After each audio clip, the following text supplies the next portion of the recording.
జై భారత్ అయోధ్య రహస్యాలు భారతీయులందరికీ నమస్కారం.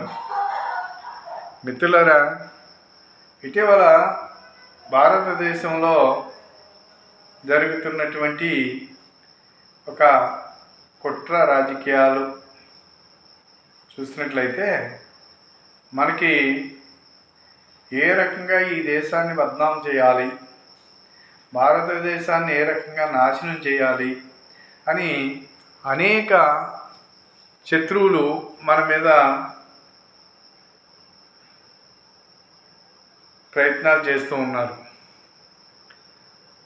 ఒకసారి ఆలోచించండి, ఈ దేశంలో ఇప్పుడు బయట శత్రువుని అయితే మనం ఎదుర్కొంటాం, అందులో ఎలాంటి ఇబ్బంది లేదు.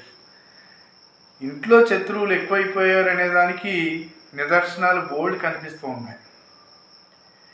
ఎక్కడ ఎర్ర జర్నలిస్టులు, ఇండి కూటమని రకరకాలైనటువంటి ఈ దేశాన్ని పాలించి దీర్ఘకాలం పాలించినటువంటి కాంగ్రెస్ వాళ్ళు, అలాగే కమ్యూనిస్టులు, వీళ్ళందరూ జతగట్టి ఈ దేశాన్ని 60 సంవత్సరాలు నాశనం చేసి ఈ దేశాన్ని ఎంతవరకు భ్రష్టు పట్టించాలో అంతవరకు భ్రష్టు పట్టించారు. మనకి సరిహద్దులు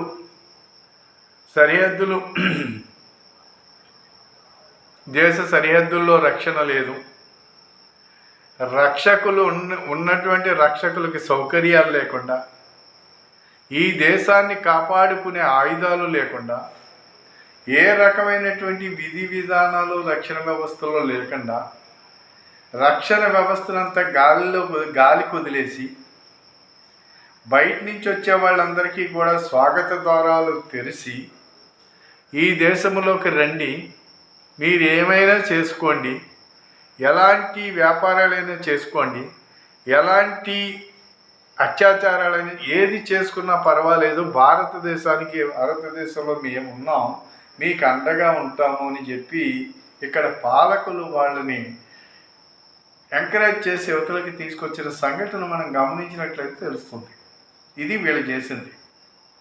ఈ రోజున మనకి భారతీయ జనతా పార్టీ నిజమైన భారతీయుడు, దేశభక్తుడు అధికారంలోకి వచ్చిన తర్వాత వీళ్ళ ఆటలు సాగటలేదు. ప్రజలు గమనించారు, వీళ్ళని అసహించుకున్నారు.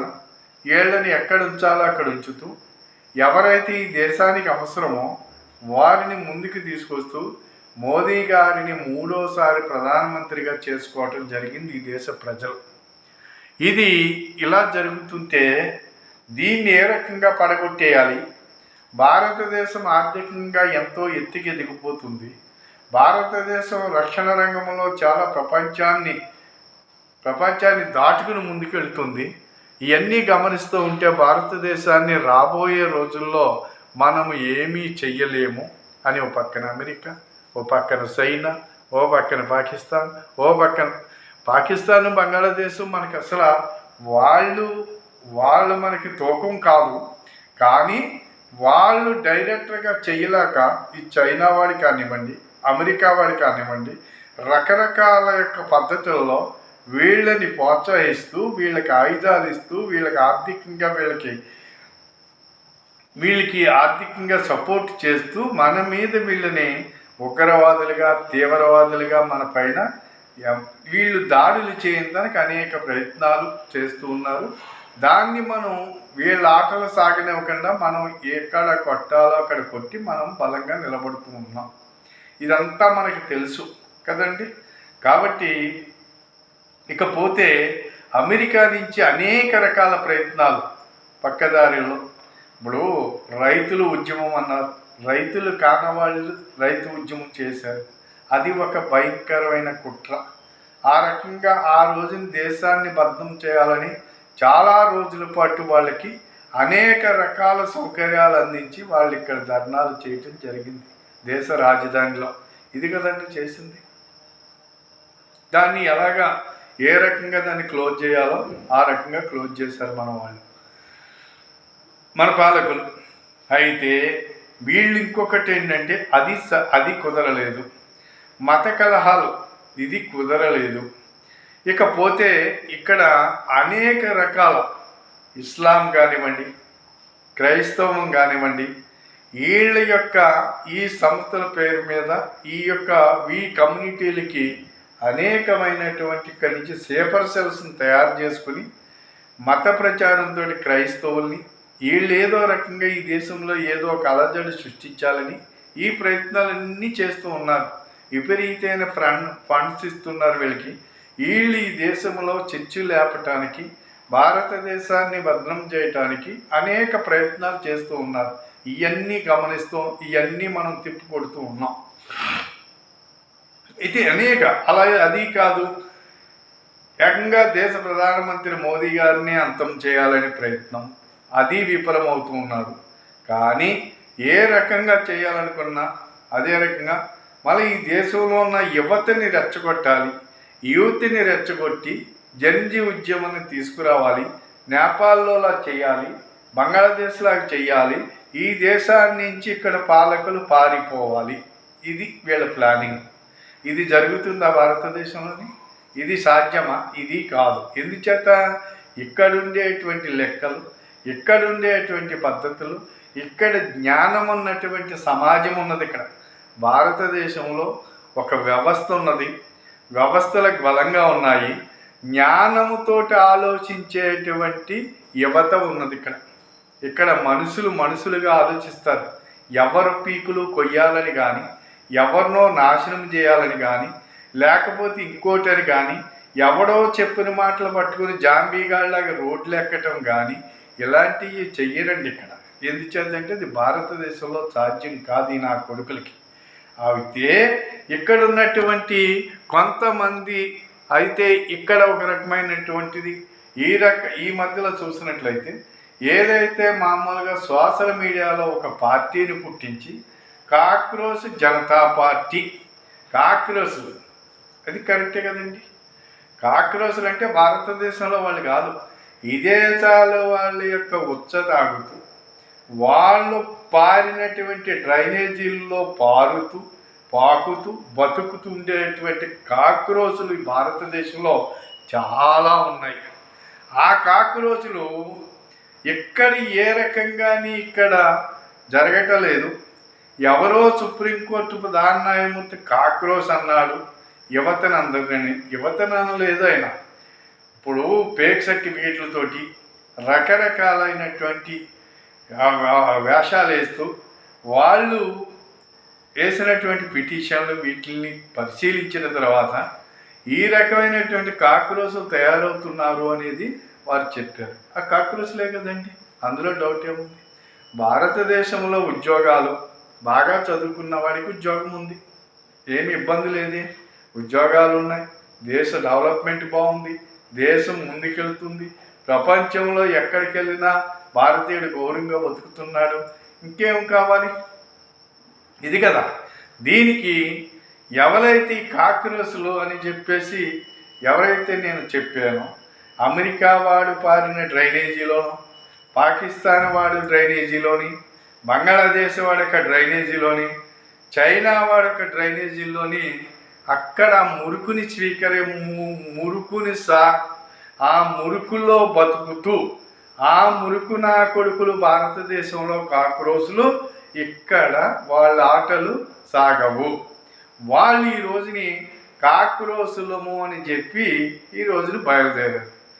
ఎవడో అభిజిత్ అనేటువంటి వాడు అమెరికాలో డ్రైనేజీలో బతికే ఒక కాక్రోచ్, వాడు సోషల్ మీడియాలో సృష్టించినటువంటి దానికి 2 కోట్ల మంది ఫాలోవర్స్ ఉన్నారని. భారతదేశంలో లేరండి, భారతదేశంలో ఉంటారు. ఎవరు? నేను చెప్పిన ఈ డ్రైనేజీల్లో బతికే కాక్రోచ్. ఇప్పుడు గమనించండి, ఇప్పుడు కాంగ్రెస్ పార్టీ వాళ్ళు ఉన్నారండి, వీళ్ళ మాట ఎవడి వింటలేదు. ఏదో ఒక కొత్తది సృష్టించాలి, అంతే కాబట్టి ఏదో అలజడి సృష్టించాలి. కాంగ్రెస్ వాళ్ళని నమ్మే స్థితిలో ప్రజలు లేరు. అదే రకంగా కమ్యూనిస్టు వాళ్ళు వాళ్ళ మాట వినేవాళ్ళు లేరు, అడ్రస్ లేకుండా పోయినటువంటిది అదొక పార్టీ. 2, అదే రకంగా ఆమ్ ఆద్మీ పార్టీ, వాడు అవినీతిని అంతం చేసేస్తానని వచ్చి వాడు అన్ని కృత్యాలు చేశాడు, అత్యాచారాలు చేశాడు, అవినీతి చేశాడు, బయటికి మామూలుగా చిప్పర జోడేసుకుని మామూలు సామాన్యులాగా రావటం, దోచిన కాడికి దొయ్యటం, ఆ నాయకులందరూ కూడా అనేక కుంభకోణాల్లో ఇరుక్కున్నారు. ఇది కదండి వాళ్ళు చేసింది. వాళ్ళని ప్రజలు అసహించుకున్నారు, ఇంకా వాళ్ళ మాట వినరు. అంతే కాబట్టి ఏమి చెయ్యాలి అనేది ఒక ఆలోచన. ఈ ఆలోచనలో మొదలైనటువంటిది ఈ కాక్రోచులు ఆలోచన ఏమిట్రా అంటే, యువతని ఇప్పుడు సుప్రీంకోర్టు న్యాయమూర్తే ఏంటి ఇక్కడ ఉన్నటువంటి యువకులందరినీ ఇలాగంటారా మీరు అని చెప్పేసి యువకుల్ని రెచ్చగొట్టారు. ఇక్కడ యువకుల్ని ఎవరు అనరండి. ఇక్కడ కాక్రోచులు లేరు. కాక్రోచులుగా ఇక్కడ ఉన్నటువంటి కాక్రోచ్ ఇప్పుడు యూత్లో ఎవరు ఇక్కడ జ్ఞానం ఉంది, చదువుకున్నారు, భవిష్యత్తు తెలుసు, ఏం చేయాలో తెలుసు, వీళ్ళకి అన్నీ తెలుసు. ఈ కాక్రోచ్ గారికి తెలియదు. ఈ కాక్రోచులు ఎవరండి? ఇప్పుడు ఆమ్ ఆద్మీ పార్టీ వాడు అరవింద్ కేజ్రీవాల్, ఇలాగే ఈ రోజునాడు ఎవడో ప్రకాశ్ రాజు వాడొక కాక్రోచు, వాడెవడో టి నాగేశ్వరరావు ఆడో కాక్రోచు, వాడెవడో మామూలుగా ఇంకొక ఇలా రకరకాల వాళ్ళు వీళ్ళని ఎంకరేజ్ చేస్తున్నారు. ఈ కాక్రోచులన్నీ. రాహుల్ గాంధీ ఒక కాక్రోచ్. మొత్తం వీళ్ళందరూ ఎంకరేజ్ చేస్తూ యూత్ని రెచ్చగొట్టాలని ప్రయత్నం అంతూ చేస్తున్నారు. తెలియదండి, వీళ్ళ సింహాలండి. ఇక్కడ ఉన్నటువంటి యువత చాలా గొప్ప శక్తివంతులు, చాలా గొప్ప జ్ఞానవంతులు. అందుకని ఏమి చేయాలో వీళ్ళకి తెలుసు. అంతే కాబట్టి ఎక్కడెక్కడో ఏదో జరిగిందని ఇక్కడ ఏదో చేయాలని చూసేటువంటి అమెరికా డీప్ స్టేట్ ఏదైతే ఉన్నదో అది ఇక్కడ జరగదు అనేది మాత్రం వాళ్ళు తెలుసుకోలేకపోవటం, వాళ్ళు తెలుసుకోకపోవటం వాళ్ళ యొక్క అమాయకత్వం అని చెప్పేసి నేను అంటాను. ఇదండి మనకున్న ఈ కాక్రోచ్ వాళ్ళు. టి నాగేశ్వరరావు ఈ మధ్యలో వెళ్ళిపోయి మామూలుగా అక్కడెక్కడో సభల్లో మాట్లాడిస్తున్నాడు. ఒక సభ జరిగింది హైదరాబాద్లోని. హైదరాబాద్ సభలో మాట్లాడుతున్నారు. అమరేంద్ర ఎవరండి అది ఈయన విద్యాశాఖ మంత్రిని అమరేంద్ర ప్రసాద్ అని, అమర్నాథ్ ప్రసాద్ అని ఒకడో, ఇలాగా ధర్మేంద్ర ప్రధాన్ అనేది అక్కడికి వచ్చిన వాళ్ళకి ఎవరికి ఏమీ తెలియదు. విద్యాశాఖ మంత్రి ఎవరో తెలియదు, ఆ పేరు తెలియదు, అది ఎందుకు వచ్చామో తెలియదు వాళ్ళందరికీ. వీళ్ళు కొంతమందిని పోజేస్తున్నారు. పోజేసి మామూలుగా వాళ్ళు అక్కడ ఏదేదో మాట్లాడుతూ ఉంటే అందులో ఎవరెవరో మాట్లాడవలసింది ధర్మేంద్ర ప్రసాద్ అంటాడు ఒకడో, ధర్మాన ప్రసాద్ అంటాడు ఒకడో, రకరకాలుగా మాట్లాడుతున్నారు. ఇదంతా ఎలాగుందండి? చాలా ఎటకారంగా లేదా?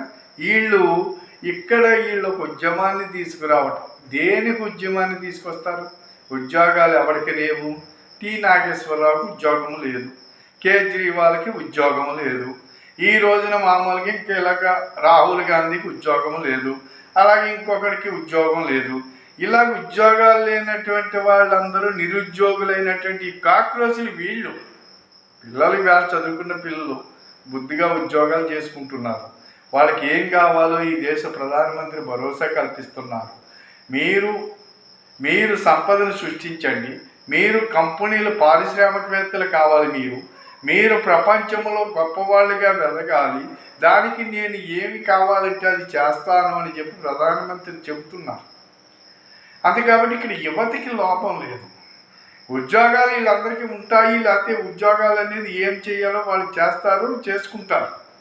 ఇక్కడ ఉద్యోగం లేని వాళ్ళు ఎవరు అంటే వీళ్ళు. అంతే కాబట్టి ఈ రోజున వీళ్ళందరూ కూడా వీళ్ళ పార్టీల పేరు మీద అయిపోయారు. కాబట్టి ఇందులో ఒక మమతా బెనర్జీ జాయిన్ అవుతుంది. ఇప్పుడు ఇలాంటి పనికిమాల వాళ్ళందరూ, ఈ దొంగలందరూ తయారయ్యి, ఈ కాక్రోచ్ వాళ్ళందరూ తయారయ్యి ముందుకెళ్తే దీన్ని రెచ్చగొట్టాలని చూసే ప్రయత్నం. ఎప్పటికీ ఇలాంటి ప్రయత్నాలు చెయ్యకండి. ఈ దేశానికి నష్టం చేయాలని చూసే వీళ్ళందరినీ కూడా తొక్కిపెట్టి నార తీయవలసిన అవసరం ప్రభుత్వాలకు ఉందండి. ఎందుచేతంటే ప్రతి ఒక్కడు నాకు స్వతంత్రం ఉంది, నాకు హక్కు ఉంది, ఎవడైనా పార్టీ పెట్టచ్చు, ఎవడైనా ఏదైనా మాట్లాడచ్చు. ఇది తప్పు అండి. ఖచ్చితంగా దీనికి చట్టం చేయాలి. దేశానికి వ్యతిరేకంగా ఇప్పుడు చైనా వాడు ఉన్నాడండి, పీకు కొత్త లోపలెట్టి దేశానికి వ్యతిరేకంగా రాతలు రాసినా, దేశానికి వ్యతిరేకంగా మాట్లాడినా లోపల పెట్టి తలుపులకి మేకులు కొట్టి నీ సావు ఇందులో చచ్చిపోరా అని చెబుతాడు. మనం అది చెయ్యాలి. ఇప్పుడు అలాంటి చట్టం మనకు కావాలి.